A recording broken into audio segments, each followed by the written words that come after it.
Beer, the most popular drink in ancient Egypt. Basically, the data we have today on how the ancient Egyptians fed came from the texts that were engraved by themselves on the walls of their graves and temples, as well as the remains that have endured from their offerings to the deceased that make up a unique testimony on their way of feeding. In this sense, it should be remembered that funerary art recalls everyday life, and as part of it, there are many recipes for cooking and culinary customs that we can find there described. In the same way, it is also very common to find figurines made in clays called ushabtis that show us the servants of the deceased doing their job, grinding the grain, preparing the bread, roasting the food, or serving drinks. With regard to this last matter, it should be noted that for a long time, beer was the authentic national drink of the country. Unlike wine, which was considered a luxury product in the country, just as it is done today, in ancient Egypt it was also bottled, indicating its origin, the year of harvest, and even the name of the wine grower. The beer was abundant and cheap. It drank anytime, anywhere, on ships, in the countryside, at official receptions, and, obviously, in the beer houses that existed in every city. We can find the manufacturing process that was followed to get it in various mastabas from the time of the Old Kingdom, and in this regard, we know that this process included both the use of wheat or barley, as well as dates. Its sugar ensured that the drink ferment properly.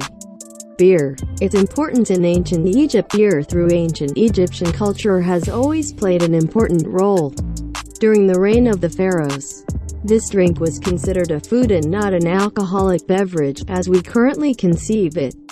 Its invention is attributed to none other than Osiris, the son of Nut, lord of Abydos and Busiris, god and judge of the dead, being therefore the spirit of cereals, which made them germinate and regenerate annually in the mud of the Nile.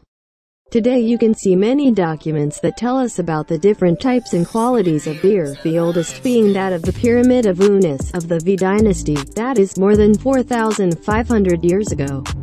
In it we find the so-called T&M, but throughout the development of the next 25 dynasties described by the priest Manton, reviews of up to 17 types of beer have been found, and it is believed that more classes may have existed. There were thick beers, milkshakes, strong, made with barley from Upper or Lower Egypt, sweet, salty, with dates, among many others. In some tombs, including that of Amenhotep II, the complete elaboration cycle is explained, from the collection of the cereal, the preparation of bread cakes, the malting, kneading and filtering, guarding, transporting barrels and boats, and the parties where it tasted.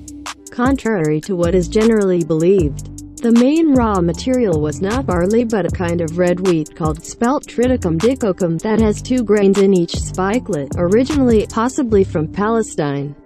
Within the social sphere, those of the lower class could acquire the most common, a thick and cloudy liquid, without great alcoholic content, with little carbonic gas, while the upper classes took the most elaborate and mixed with aromatic substances.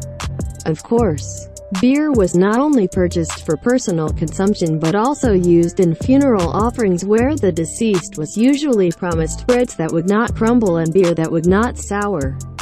Operations for brewing. Perhaps it is in Ty's grave where one of the most complete formulas for brewing is found, which began with the process of germinating cereal grains, usually wheat, barley or millet, by humidification. From this initial phase, a tablet indicating how to proceed is preserved in the National Museum of Cairo, written in hieroglyph. You have to let macerate and inflate the barley grains for a day in clear water. Then, you have to moisten them with water and drain them in a container or tray with holes in its base. Then it dries and inflates to the sun. The sprouted grains of barley and spelt are crushed in a mortar, and with their flour, breads are made. Once baked, they leave something wet inside, and once cold, they are chopped into jugs with water and sugar. Then, the yeast is added, and when a fermentation ends, it is racked in a bowl, diluted and sifted several times, squeezing the dough and keeping the final liquid in amphorae and stored in fresh caves. The sugar to which it refers, Since the ancient Egyptians do not know cane or beet sugar is the natural sugar produced by dates or honey, either extracted or directly as raw materials.